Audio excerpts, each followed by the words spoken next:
Now is a great time to talk about energy because Australia is an energy exporter.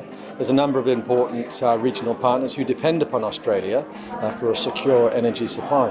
Clean energy, affordable energy and reliable energy, these three coming together, they're all under threat at the moment as we make this transition. And so how do we create energy transitions which aren't just very efficient or net zero, but which are also accessible to everyone? So the energy transition is very much about social inclusion and making sure this is a fair and just transition.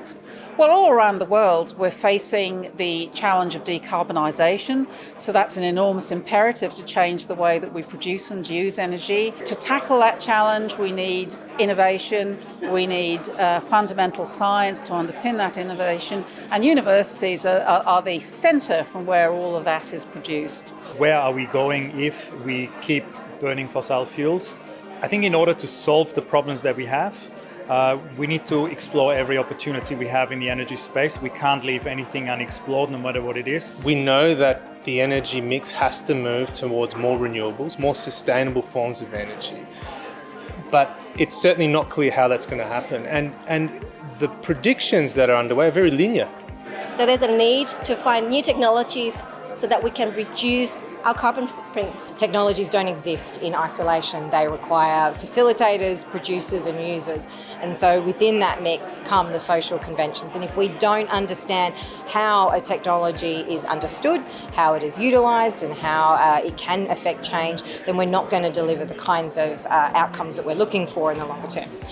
So you have to think now so that things can happen in 10, 15 years. There's a climate change that's really pressing us to change the way we live, take responsibility for the actions, and really look in a clean future. Well, Monash as a campus has committed to a future zero emission stance and has established its own microgrid, and we'll be working steadily towards that zero emissions target. We can test some things at sort of small scale here.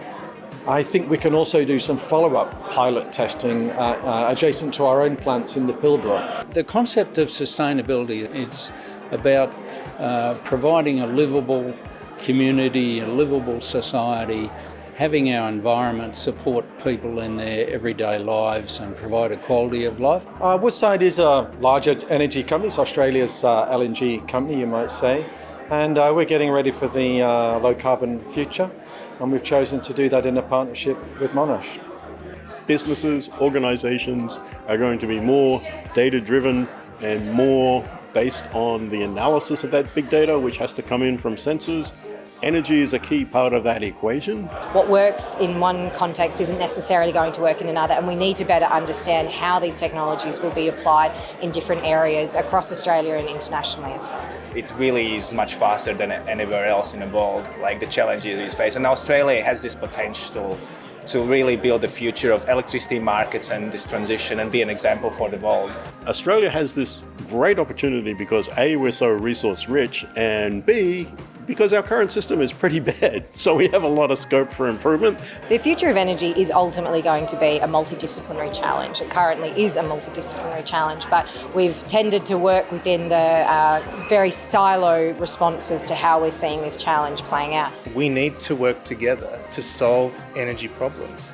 And so by doing this, I think we're going to move one step closer towards doing that and creating a community of energy practitioners that will seek out knowledge and try and change the world. We have the obligation to learn. We have the obligation to be a lab for the rest of the world and be a leader in what works.